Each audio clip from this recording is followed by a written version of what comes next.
Hello दोस्तों, नमस्कार। SM किसी चैनल में मैं आप सभी लोगों का दिल से बहुत बहुत स्वागत करता हूं। ये आज के दिन का आखिरी वीडियो है। एंड आप सभी लोगों को पता है संडे का यूजुअली आखिरी वीडियो वो होता है जहां पे हम कल जब बाजार ओपन होगा तो कौन से ऐसे शेयर्स रहेंगे जो कि सबसे ज़्यादा फोकस में रहेंगे ड्यू टू सैटरडे संडे छुट्टी रहती है। फ्राइडे के दिन कुछ शेयर्स ने काफ़ी अच्छा परफॉर्मेंस किया होता है, तो इन स्टॉक्स में क्या मोमेंटम बरकरार रहेगा नहीं रहेगा उसके ऊपर फोकस यहाँ पे रखा जाता है। सो ऐसे सभी शेयर्स की लिस्ट अभी मैं आप लोगों के सामने यहाँ पे रखने वाला। ऑब्वियसली कोई रिकमेंडेशन तो होता नहीं है, आप सब लोगों को पता है। सो अगर आपको स्टडी करना है तो आप इन कंपनीज को स्टडी कर सकते हो। Let start with the first normal formality कि पहले बाजार कैसे रहेगा, क्योंकि फ्राइडे के दिन बाजार ने एक नया ऑल टाइम हाई लगा दिया था, 52 वीक हाई लगा दिया था। तो कल के दिन की अगर बात करें तो क्या वापस बुल ज़बरदस्त परफॉर्मेंस दिखाएंगे? एंड अभी बुल का लक्ष्य एक ही है कि क्या 26,000 को वो टच कर पाएंगे या नहीं, ये देखने वाली बात है। हाँ, वैसे तो 26 क्या 27, 28, 30 भी हो ही जाएगा, कभी ना कभी तो टच हो ही जाएगा, बट क्या इस हफ्ते टच होगा कि नहीं, ये एक देखने वाली बात ज़रूर रहेगी। सो ज़रूर इस पॉइंट के ऊपर आप लोगों ने फोकस रखना है।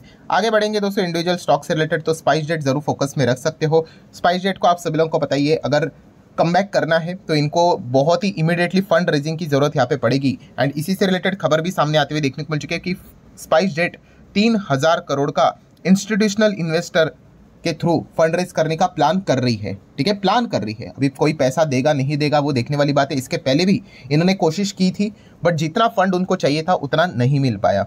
ऐसा क्यों? क्योंकि आप सभी लोगों को पता ही है स्पाइस जेट थोड़ा टफ टाइम से यहाँ पे गुजर रहा है। ठीक है, पैसा इनमें जाना उसमें काफ़ी ज़्यादा रिस्क देखने को यहाँ पे मिल रही है। ठीक है, तो ये एक अच्छी बात है कि यहाँ पे फंड रेजिंग की कोशिश यहाँ पे की जाएगी। एंड फंड रेजिंग ही इस कंपनी को यहाँ पे बचा सकती है। अगर फंड रेजिंग अगर यहाँ पे नहीं हुई तो फिर कंपनी का उड़ना काफ़ी मुश्किल यहाँ पे हो सकता है। ठीक है, क्योंकि आपको पता है ये फाइनेंशियल क्रंचेस के चलते बीच में हम लोगों ने खबरें भी देखी थी, काफ़ी सारे एम्प्लॉयज़ को इन्होंने छुट्टी पे भेजा था। छुट्टी पे भेजा था मतलब उनके पास सैलरी के लिए पैसे ही नहीं थे। सो पैसे होने के लिए भाई वर्किंग कैपिटल भी आपके पास यहाँ पे होना चाहिए, या फ्लो होना चाहिए पैसे का। ठीक है, एंड कंपनी फिलहाल अगर देखा गया अभी भी जो इन कंपनी का बिजनेस जो रहता है कुछ खास प्रॉफिट तो यहाँ पे बन नहीं रहा है, काफ़ी दिक्कतें देखने को मिल रही है। तो इसलिए फंड रेजिंग इस वक्त की इनके लिए काफ़ी इंपॉर्टेंट यहाँ पे होने वाली है। बीच में तो ये भी खबर आई थी कि कंपनी के जो मालिक है, ठीक है, वो खुद अपने शेयर्स यहाँ पे शायद से निकाल सकते हैं बेचने के लिए। ठीक है, और किसके लिए? पर्सनल फायदे के लिए नहीं, उससे जो पैसा आएगा उससे में वो स्पाइस जेट में वो पैसा डालेंगे, ये उनका लास्ट ऑप्शन रहेगा। बट देख लेते अभी, इसके पहले ये 3,000 करोड़ का एक कोशिश यहाँ पे वो ज़रूर करेंगे। फ्राइडे के दिन की अगर बात करें तो मैक्रोटेक डेवलपर्स लोधा बिल्डर में एक अच्छी तेज़ी देखने को यहाँ पे मिली थी। ठीक है, जो वेयर हाउसिंग वाली 3 फर्म्स देखने को मिलते थे वहाँ पे उन्होंने कुछ निवेश किया था। तो इस चीज़ के चलते वैसे तो फ्राइडे के दिन तो पार्टी चल रही थी, तो हर कोई स्टॉक वैसे भाग ही रहा था। सो देखने वाली बात है कि क्या कल के दिन भी पार्टी जारी रहेगी या नहीं। बीपीसीएल की बात करेंगे तो बीपीसीएल फोकस में रहेगा, बिकॉज हम कह सकते हैं यहाँ पे कि इलेक्ट्रिक व्हीकल चार्जिंग इंफ्रास्ट्रक्चर को एक्सपांड करने के लिए उन्होंने यहाँ पे डील की है। सो डेफिनेटली यहाँ पे हम कह सकते हैं जो पेट्रोल पंप वाली कंपनियां हैं वहीं पे हम लोग को इलेक्ट्रिक चार्जिंग स्टेशंस भी सेटअप होते हुए देखने को यहाँ पे मिलने वाले हैं। सो इसी चीज़ के चलते बहुत सारे इस प्रकार के डील बीपीसीएल, इंडियन ऑयल, ठीक है, उसी के साथ साथ एचपीसीएल वहाँ पे हम लोग को देखने को मिल सकते हैं। तो बीपीसीएल का भी इसी से रिलेटेड अनाउंसमेंट देखने को मिल चुका है। हालांकि बीपीसीएल पहले बोला जा रहा था कि ये शायद से सरकार इसमें से निकल जाएगी, बट बाद में सरकार ने यू टर्न ले लिया। अभी रिसेंटली जब एनडीए की सरकार यहाँ पे बनी तीसरी बार, तो मिस्टर पुरी जी जो थे पेट्रोलियम मिनिस्टर, तो उन्होंने बोल दिया कि भाई हम तो बीपीसीएल को अभी फिलहाल क्या करेंगे, यहाँ पे डाइवेस्ट नहीं करेंगे करके। ठीक है, तो एक हम लोग को बहुत बड़ा यू टर्न देखने को मिला था। फाइन, आगे बढ़ेंगे भेल, BHEL। सो भेल की अगर हम लोग यहाँ पे बात करेंगे तो यहाँ पे लगभग कितना 6100 करोड़ का ऑर्डर NTPC के ओर से मिलते हुए देखने को मिल चुका है। किस चीज़ का ऑर्डर है ये? पावर प्रोजेक्ट से रिलेटेड। सो अच्छी बात है भाई, ऑर्डर्स यहाँ पे लगातार जारी रहने चाहिए, तभी तो इनकी जो ऑर्डर बुक है वो यहाँ पे हम लोग को लगातार बढ़ती हुई देखने को मिलेगी, और वही एग्जीक्यूट होकर रेवेन्यू में आएगा, प्रॉफिट में आएगा, अर्निंग में आएगा। ये सिलसिला यहाँ पे चलना चाहिए। बट आपको पता है एक समय के बाद सेम लेवल का ऑर्डर बुक मेंटेन करना काफ़ी ज़्यादा टफ यहाँ पे होने वाला है। सो भेल के ऊपर आप फोकस यहाँ पे रख सकते हो। उसी के साथ साथ एनटीपीसी के ऊपर भी फोकस यहाँ पे रख सकते हो। एनटीपीसी में आपको पता ही है एनटीपीसी ग्रीन जो इनकी हम लोग को सब्सिडरी देखने को मिल जाती है, फुल्ली सब्सिडरी है।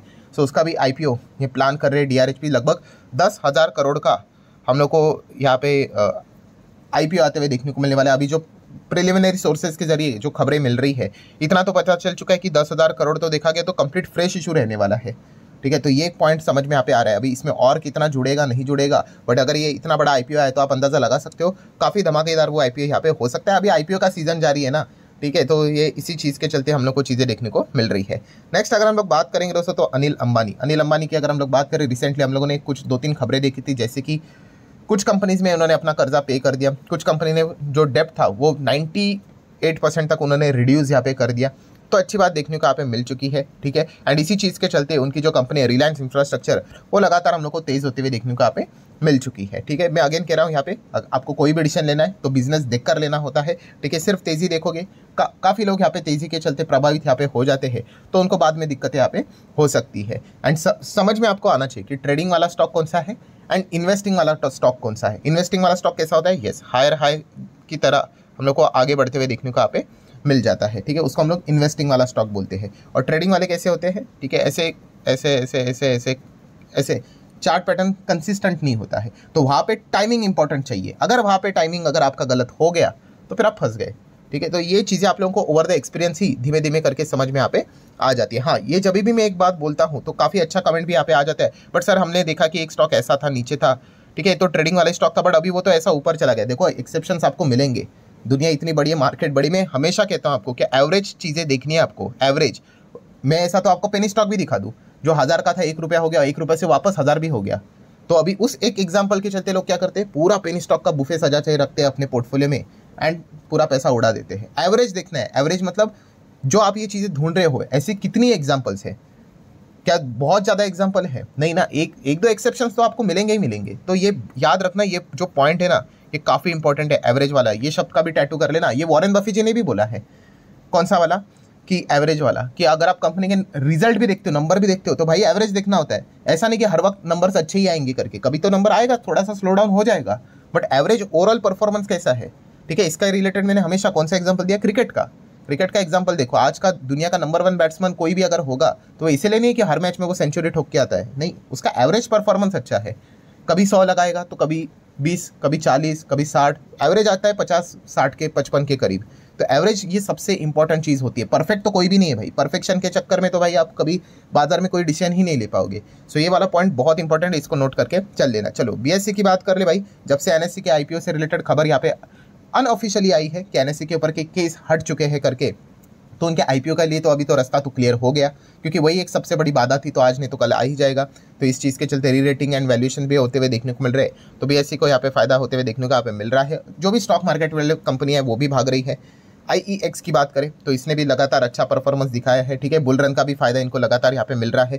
RVNL के ऊपर आप फोकस रख सकते हो। फ्राइडे के दिन हम लोगों ने देखा कि यहाँ पे बाजार में अगर तेजी आती है तो जितने भी रेलवे स्टॉक्स, डिफेंस स्टॉक हम लोग को देखने को मिल रहे हैं, ये वापस हम लोग को कमबैक करते हुए देखने को यहाँ पे मिल रहे हैं। सो डेफिनेटली बाजार का अच्छा रहना भी इनके लिए काफ़ी इंपॉर्टेंट चीज़ यहाँ पे फिलहाल तो देखने को मिल रही है। वरना कोई ना कोई तो अच्छी खबर ऑर्डर बुक से रिलेटेड यहाँ पे आनी चाहिए, और छोटा मोटा ऑर्डर नहीं, अभी थोड़ा बड़ा बड़ा ऑर्डर यहाँ पे चाहिए, जिसके चांसेस थोड़े कम होते हुए देखने को मिले, क्योंकि ये जो अनाउंसमेंट होती है वो खास करके हम लोग को बजट के करीब देखने को मिल जाती है कि कितना बड़ा ऑर्डर बुक भविष्य में एक्सपेक्ट किया जा सकता है, बिकॉज बजट में उतना अलोकेशन होना चाहिए, ठीक है। ये आप लोगों को धीमे धीमे समझ में आएगा। अभी हम लोग दिसंबर जनवरी में एंटर करेंगे तो ये चीज़ें हम लोग को देखने को मिल जाएगी। देन GRSC की भी बात कर ले, ठीक है। माझगांव डॉक, कोचिन शिपयार्ड, इसको भी हम लोग बाद में कवर कर लेंगे। इन्होंने भी फ्राइडे के दिन काफ़ी अच्छा परफॉर्मेंस दिखाया था। इरेडा की बात कर ले तो ये भी फोकस में यहाँ पे रहता ही है, खास करके जितने भी सरकारी कंपनियाँ हैं काफ़ी लोगों के रडार पे रहती है। जोमेटो की बात करेंगे तो ये आप देख सकते हैं नियर बाय 300, जितने भी ब्रोकर्स हैं इन्होंने जोमेटो से रिलेटेड अच्छी कमेंट्री यहाँ पे दी है, तो इसका फायदा भी इनको हुआ है। एंड सबसे बड़ा गेम चेंजर ब्लिंकिट यहाँ पे साबित हुआ है, जिसने जोमेटो को ज़बरदस्त तरीके से यहाँ पे वैल्यूएशन में लगातार वृद्धि हम लोगों को जो होते हुए देखने को मिले वो ब्लिंकिट के वजह से होते हुए देखने को मिली है। एयरटेल के ऊपर आप फोकस रख सकते हो। रिसेंटली हम लोगों ने BSNL का डेटा यहाँ पे देख लिया। अभी रिलायंस के अंदर तो बहुत सारे बिजनेसेस है, तो एग्जैक्टली पिक्चर तो नहीं मिलेगी, तो आप एयरटेल का थोड़ा बहुत फोकस में रख सकते हो। वोडाफोन आइडिया भी फोकस में रख सकते हो, उसके ऊपर अभी हम लोग आएंगे, एक खबर भी है वहाँ पे। टाटा टेक के ऊपर भी फोकस रख सकते हैं, जो फ्राइडे के दिन काफ़ी अच्छा यहाँ पे भागा था। ये चीज़ें चलती रहती है, तेजी मंदी चलती रहती है, ओवरऑल बिजनेस अच्छा यहाँ पे होना चाहिए।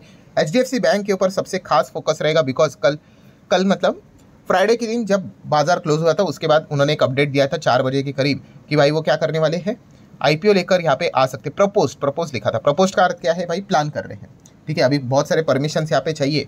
सो HDB फाइनेंशियल का IPO हम लोग को भविष्य में देखने को यहाँ पे मिल सकता है। इतना तो पता चल चुका है प्रपोज में कि 2500 करोड़ का तो हम लोगों को यहाँ पे OFS तो वहाँ पे देखने को फ्रेश इशू तो देखने को मिलने वाला है, ठीक है। OFS में कितना आएगा वो तो बात की बात हम लोग को पता चलेगी। वैल्यूएशन के हिसाब से बताया जा रहा है 7-8 हज़ार करोड़ आ सकता है, मतलब ये भी 10 हज़ार करोड़ का रफली IPO हो सकता है। ये जस्ट एक अंदाजा है। तो इस चीज़ के चलते HDFC बैंक रडार के ऊपर यहाँ पे रहेगा ही रहेगा, ठीक है। इसके ऊपर मैंने डिटेल वीडियो भी बनाया था, ठीक है, शेयर होल्डिंग कोटा से रिलेटेड। अगर आपने नहीं देखा है तो उसको जाकर देख लेना। देन अगर हम लोग बात करेंगे जियो फाइनेंशियल सर्विसेज, ये बाय डिफॉल्ट रडार के ऊपर यहाँ पे रहता ही है, ठीक है। देन अगर हम लोग आगे बढ़ेंगे, ओला इलेक्ट्रिक के ऊपर फोकस यहाँ पे रहता है। आने वाले समय में इनके सेल्स भी कैसे रहेंगे वो भी देखने वाली बात है। रिसेंटली हम कह सकते हैं 2 ब्रोकर्स ने इससे रिलेटेड अच्छे टारगेट्स देके रखे हुए हैं, ठीक है, बट वो वर्क करेंगे या नहीं करेंगे कंपनी के नंबर्स के आंकड़े ही बता देंगे। माजगांव शिप बिल्डर्स की बात करें, कोचिन शिपयार्ड की बात कर ले तो फ्राइडे के दिन ज़बरदस्त तेज़ी हम लोग को देखने को मिली थी। कोचिन शिपयार्ड को लिए अच्छा बीच में हम लोग को ऑर्डर भी मिलते हुए देखने को यहाँ पे मिला था।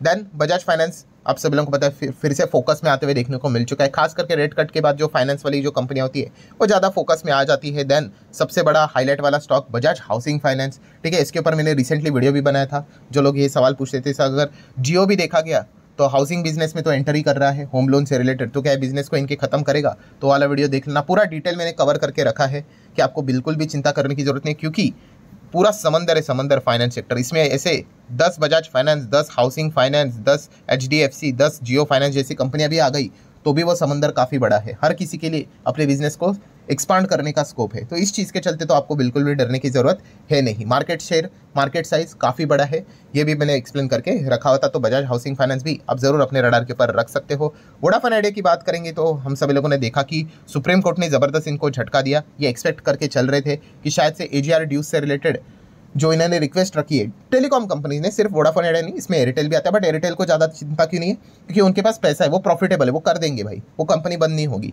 बट वोडाफोन आइडिया की बात करें, AGR ड्यूज की जो लायबिलिटी थी वो लगभग 70 से 80 हज़ार करोड़ की निकल कर आ रही थी, और वो रिक्वेस्ट कर रहे थे इसको रिकम्प्यूट किया जाए, रिकैलकुलेट किया जाए, एंड अगर कोर्ट ने माना होता इनके मेथड के हिसाब से देन माइट भी 50% ये रिडक्शन हो सकता था। बट ये अभी बोल के क्या फ़ायदा, क्योंकि कोर्ट ने ये चीज़ मानी ही नहीं। मतलब इनको आने वाले समय में 70 से 80 हज़ार करोड़ यहाँ पे पैसा चुकाना पड़ेगा। एंड जब ये खबर सामने आ गई तो आप सभी लोगों को पता ही है वोडाफोन आइडिया का शेयर 20% सर्किट डाउन हम लोग को होते हुए देखने को यहाँ पे मिला था। तो काफ़ी टफ टाइम से ये कंपनी हम लोग को गुजरते हुए देखने को मिल रही है। जैसे मैंने कहा था कि अगर आप अच्छे कंपनी में जाओगे अच्छे खबरें आएंगी, अगर आप ऐसे कंपनी में जाओगे जो कि काफ़ी चैलेंजिंग बिजनेस के साथ वर्क यहाँ पे कर रही है, ठीक है, जिसका भविष्य कोर्ट में चल रहा है, तो इस प्रकार की खबरें आएंगी। एंड फिर उसके बाद जब अटकोगे तो बहुत बुरी लेवल से यहाँ पे अटक जाओगे, फिर आपको लक का काफ़ी बड़ा सहारा यहाँ पे रिक्वायर्ड पड़ेगा, ठीक है। तो ये चीज़ें हम लोग को देखने को मिल जाती है। एनीवेज अगर रिसेंटली बात कर ले तो वोडाफोन आइडिया हम कह सकते हैं $3.6 बिलियन का 4G नेटवर्क एक्सपांशन यहाँ पे कर रहे हैं, एंड 5G रोल आउट करने से रिलेटेड डील कर रहा है किसके साथ, नोकिया के साथ, एरिक्सन के साथ एंड सैमसंग के साथ। तो ये फिलहाल तो हम लोग को अपडेट सामने आते हुए देखने को यहाँ पे मिल रहा है। सो वोडाफोन आइडिया का सबसे बड़ा प्रॉब्लम यहाँ पे क्या हो रहा है कि वो लगातार कस्टमर भी खो रहे हैं, ठीक है। अरपू बढ़ाकर कोई फायदा नहीं, अगर आप कस्टमर ही लूज कर गए तो कैसा चलेगा, ठीक है। तो ये सबसे बड़ा इनका मतलब क्या है कि बिजनेस ही स्ट्रगलिंग मोड में चल रहा है। आप बैलेंस शीट PNL देख लो ना, ठीक है। तो मैक्सिमम लोग रिटेल प्लेयर्स क्यों इसमें है, एक ही चीज़ जो मैं बहुत बार आप लोगों को कह चुका हूँ, क्वांटिटी, ठीक है। अगर कल यहाँ पे मान लो ऐसे वोडाफोन आइडिया कि अगर ये 10.52 था ना, पॉइंट को हटा दो 1052 होता फॉर एग्जाम्पल, तो कोई देखता भी नहीं इसको, ठीक है। तो जितना छोटा प्राइस उतना ज़्यादा लोग अट्रैक्ट होते हैं, वाई, बिकॉज बड़ी क्वांटिटी मिलेगी, ठीक है, ज़्यादा क्वांटिटी मिलेगी, ठीक है। वहीं पे अगर किसी को टेलीकॉम में ज़्यादा इंटरेस्ट होता तो एयरटेल जैसी कंपनी जो कि PDF में हम लोग को देखने को मिल रहा है, प्रमोटर FIS ज़्यादा लेकर बैठे हुए हैं, पब्लिक के पास कम है, तो वहाँ पे वो प्ले ज़रूर करता, सेफ प्ले करता, बट नहीं, क्वांटिटी यहाँ पे ज़्यादा मिलती है। तो एक क्वांटिटी का जो चक्कर है ना भाई, ये बहुत ही डेंजरस होता है, ठीक है। अगेन कह रहा हूँ भाई, आपको जो रिटर्न्स मिलते हैं, आपके पास 10,000 क्वांटिटी के ऊपर रिटर्न्स नहीं निकलता है, ना ही एक क्वांटिटी है तो उसके ऊपर रिटर्न निकलता है। आपके रिटर्न्स निकलते हैं आपने कितना अमाउंट इन्वेस्ट किया है। सो ये बेसिक चीज़ें हैं, बट काफ़ी इंपॉर्टेंट चीज़ें हैं। जितना जल्दी हो सके ये जो मिस्टेक हम लोग यहाँ पे करते हैं, इससे अगर आप डिसीजंस लेते हो तो जल्द से जल्द आप लोगों ने इस प्रकार के डिसीजन लेना यहाँ पे रोक देना चाहिए, ठीक है। तो ही जाके लंबी अवधि में आपको इसका बेनिफिट यहाँ पे मिल सकता है। सो ठीक है दोस्तों, जितने इंपॉर्टेंट पॉइंट्स थे सारे मैंने कवर कर ले। वीडियो हेल्पफुल लगा होगा, चाहो तो लाइक एंड शेयर कर सकते हो। मिलते हैं कल, तब तक के लिए बाय बाय।